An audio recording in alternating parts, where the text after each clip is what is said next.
Some scientists estimate that the polar ice pack is 40% thinner and 12% less in area than it was a half century ago, and that even within the lifetime of our children, the Arctic Ocean may open, enabling ships to sail over the North Pole. At the time the article mentioned, the Arctic ice sheet was about 7 feet thick, which was again in 1958.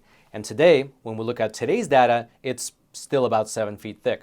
Then we can fast forward to November of 1967, and here's what the Salt Lake City Tribune reported on the issue of the coming famine. Quote, "It is already too late for the world to avoid a long period of famine." Now, this article was citing the work of Mr. Paul Ehrlich, who was a Stanford University biologist, and his prediction was that by the year 1975, there would be global famines due to overpopulation. According to this report, he went so far as to propose lacing both the food supply as well as the water drinking supplies here in America with sterilization chemicals in order to cut down on the growing population. And by the way, this worry of too many people was on top of another worry at this particular time, the coming ice age. For instance, in April of 1970, here is what the Boston Globe reported, quote, "Scientists predict a new ice age by the 21st century. Citing a pollution expert named James Lodge, the Boston Globe continued by writing this, quote, "Air pollution may obliterate the sun and cause a new ice age in the first third of the new century." And these predictions of a coming ice age just continued to roll on. In July of 1971, a report in the Washington Post, this time citing a NASA scientist, it wrote this, quote, "The world could be as little as 50 or 60 years away from a disastrous new ice age." Which is funny, given the fact that 50 years from 1971 is pretty much exactly today. Then, in December of 1972, you had two geologists from Brown University who wrote a highly publicized letter to President Nixon, saying that, quote, "A conference attended by 42 top American and European investigators concluded a global deterioration of climate by order of magnitude larger than any hitherto experienced by civilized mankind is a very real possibility and indeed may be due very soon. The present rate of cooling seems fast enough to bring glacial temperatures in about a century, if continuing at the present pace." Then you fast forward about a year and a half to January of 1974, and here was what was written in the Guardian newspaper. Quote, "Space satellites show new ice age coming fast." Then 5 months later, in June of 1974, a story in Time magazine, it asked a very similar question. Quote, "Another ice age? Telltale signs are everywhere. From the unexpected persistence and thickness of pack ice in the waters around Iceland to the southward migration of a warmth-loving creature like the armadillo from the Midwest." And this trend of predicting a coming ice age continued for the next 4 years. For instance, in January of 1978, here is what was written in the New York Times. Quote, "An international team of specialists has concluded from 8 indexes of climate that there is no end in sight to the cooling trend of the last 30 years, at least in the Northern Hemisphere." However, it appears that an end to the trend was in sight, because just a year later, that very same newspaper, meaning the New York Times, was reporting the exact opposite. Here's one of their stories from February of 1979, which is again a year from the previous one we just read. Quote, "There is a real possibility that some people now in their infancy will live to a time when the ice at the North Pole will have melted, a change that would cause swift and perhaps catastrophic changes in climate." Then, 3 years later, in May of 1982, the New York Times even gave a potential date for this coming collapse. In a story where they were citing the executive director of the United Nations Environmental Program, here's what they wrote, quote, "If the world didn't change course, it would face an environmental catastrophe which will witness devastation as complete, as irreversible as any nuclear holocaust by the year 2000.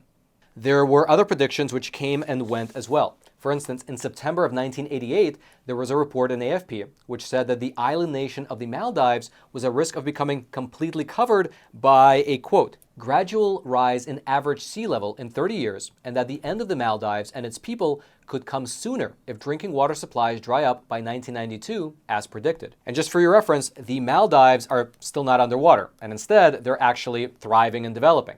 Just last week, there was in fact a $148 million contract that was issued to build 120 new luxurious beachfront villas over in the Maldives, an island that, according to this article at least, should be underwater by now. Regardless, these predictions just didn't stop. In June of 1989, which by the way is the same month as the Tiananmen Square massacre, the San Jose Mercury News, they reported this, quote, "A senior environmental official at the United Nations, Noel Brown, says entire nations could be wiped off the face of the earth by rising sea levels if global warming is not reversed by the year 2000.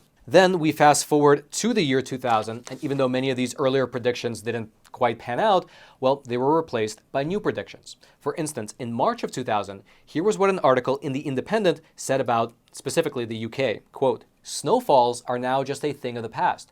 Children just aren't going to know what snow is. Within a few years, winter snowfall would become a very rare and exciting event." For your reference, it still snows in the UK pretty much every winter, especially in the middle and northern part of the country. Regardless, let's fast forward another year to December of 2001, and here is what a story from the Albuquerque Journal said. Quote, "The changes in climate could potentially extirpate the sugar maple industry in New England within 20 years, according to George Hurt, co-author of a 2001 global warming report commissioned by the U.S. Congress." For your reference, 22 years after that report, and New England still produces plenty of maple syrup to this day. Then we fast forward another 3 years to February of 2004, where a story within the Guardian newspaper exposed, quote, "A secret Pentagon report that predicted climate change will lead to nuclear war, major European cities will sink into the ocean, and Britain would descend into Siberian climate by the year 2020.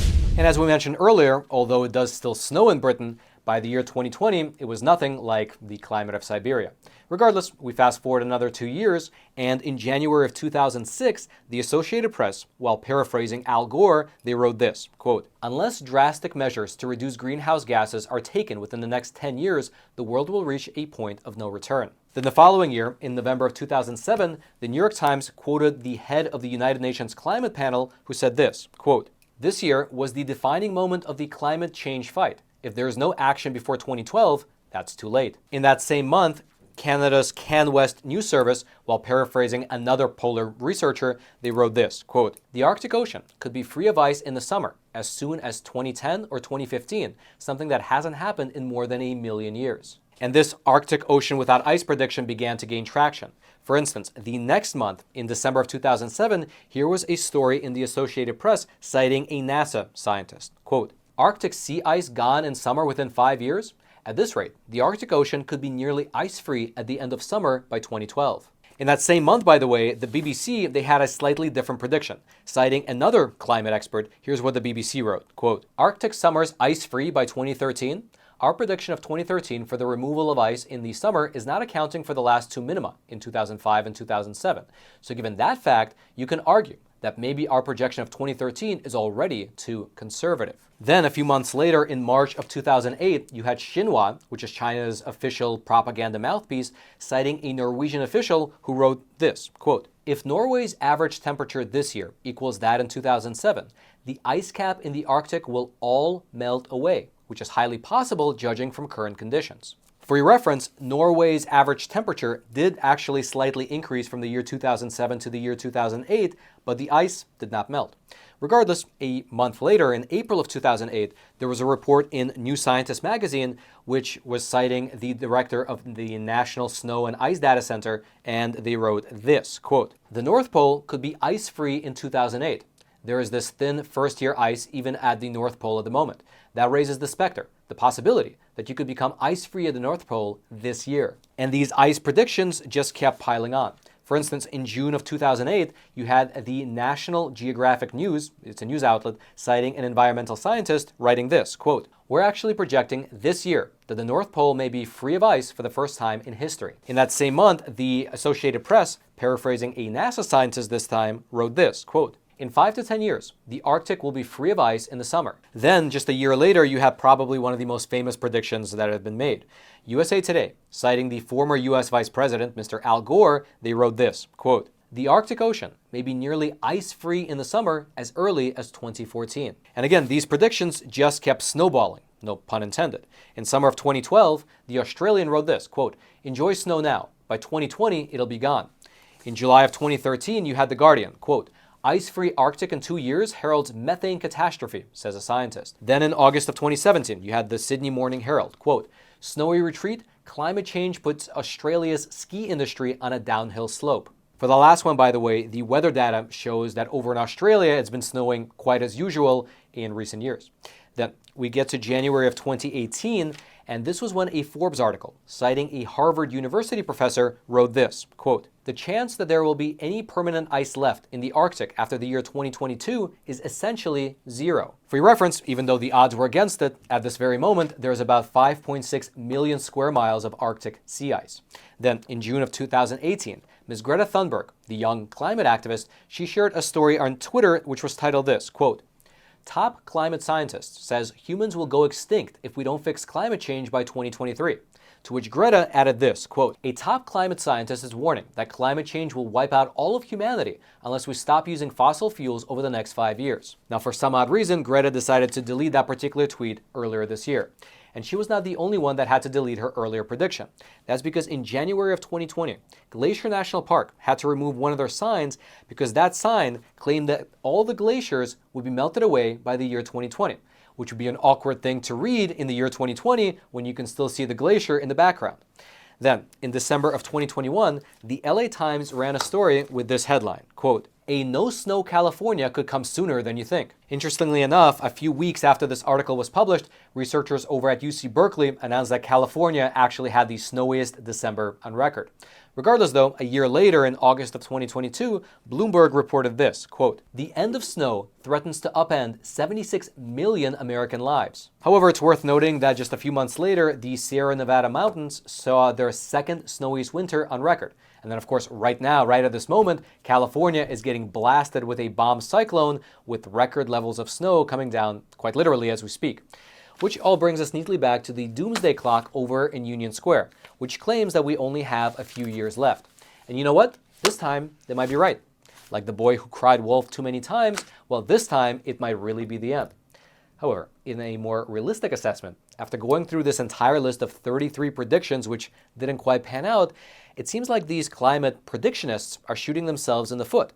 Because instead of just presenting the data and the research that they were able to pull together and explaining to the people, explaining to the public at large their findings in a rational and clear way, it seems like instead they just insist on continuing to issue these predictions one after the other.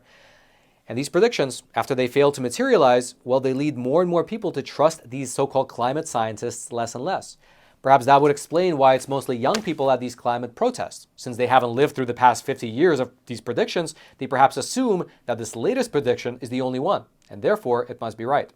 Now again, I am not anything close to a climate expert or a climate scientist, and as to the question of whether there is indeed a climate crisis or not, well, you can decide that for yourself after looking into the data. I'm only pointing out the fact that if you look at all these predictions that were promulgated by the media, and if you took them seriously over the past 50 years, you would have been not only stressed out, but you would have also been wrong.